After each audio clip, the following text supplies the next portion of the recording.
Is your child with special needs having difficulty in reading, writing, drawing, sorting, matching, or find a difference between two objects? Has got difficulty in knowing the depth perception and so many things around day-to-day activities? Do you want to know the causes of it? Lack of perception skills can be a cause for not able to do the day-to-day activities in a very proper fashion. So if you want to know more about this, then you are at the right place.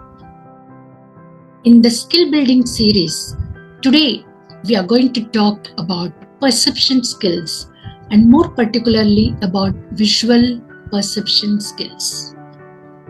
So stay tuned.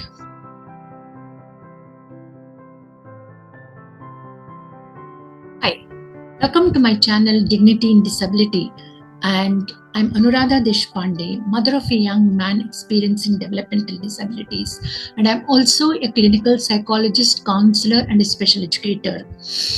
I'm founder of Care and Care Life Skill Academy, and this pandemic turned me into a digital disability life skill coach. And I'm on a mission to empower 100,000 parents of children experiencing any form of developmental disabilities to help learn and build skills in them so that they can teach their children skills across 5 domains of development, that is physical, cognitive, social, emotional, and vocational skills. And through my channel Dignity in Disability, I bring 2 weekly episodes of Tuesday Tacts and Friday Facts.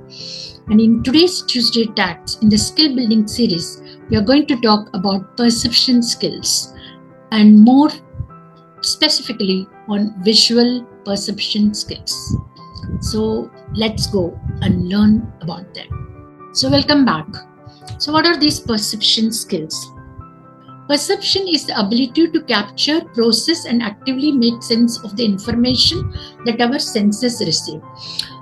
Simply put, it is an ability to take information from this environment through our sensory organs and then try to process it in such a way that we can make meaning of things around us.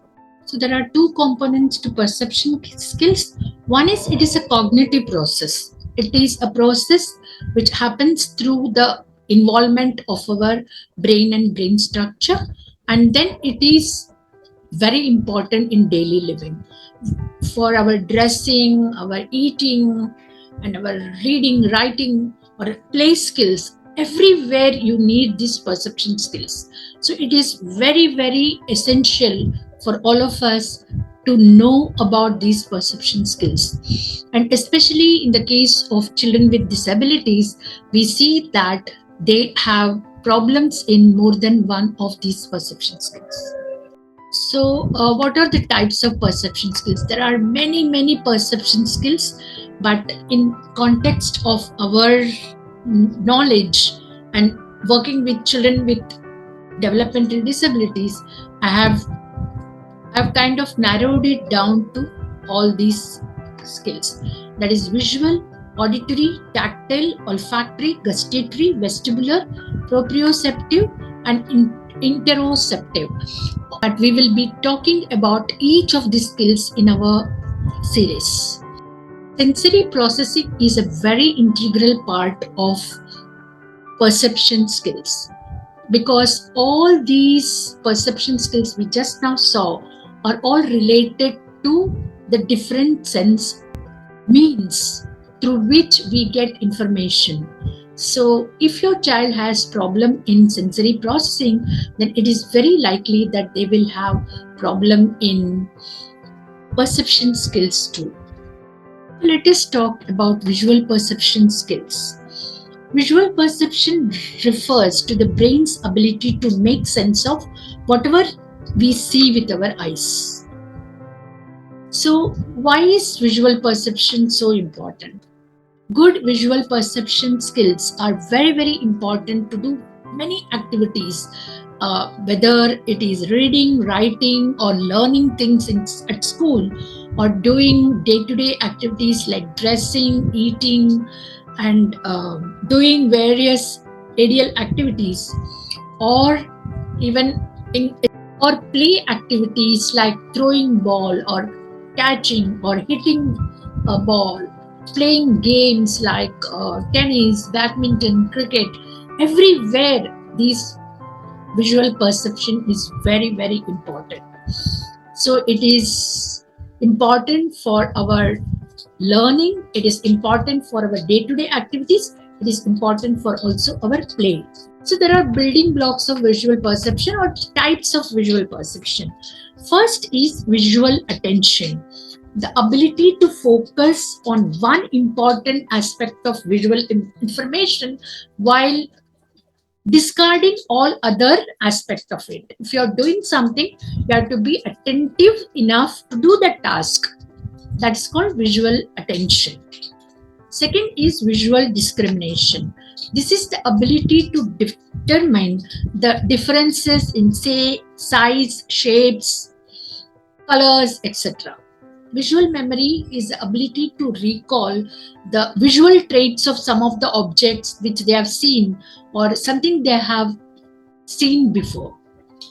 Visual spatial relationship is understanding the relationship of object within our environment. How far is an object, or how close is your object? Is it to your right or is it to your left? All these things are something is known through our visual spatial relationship. Visual sequential memory is the ability to recall the sequence of happening of an incident in the correct order. Visual sequential memory is required for so many things, like even copying something from a blackboard. We have to copy it in a sequence, or also word formation. It comes in a sequence of syllables. So it also is helpful to navigate. So it is easier to remember what are the things comes in sequence from your home to your destination. Visual figure ground. It is the ability to locate something in a busy background. For example, if you are asked to pick a pair of socks from your wardrobe, then you should be able to find it among all other apparels that are there in your wardrobe. Visual form constancy, the ability to know that a form or shape, irrespective of whatever size they are, or if they are even larger or smaller, or if it is turned upside down, all these things you should be able to understand through visual form constancy. Visual closure is the ability to recognize a form or an object when the part of the picture is missing.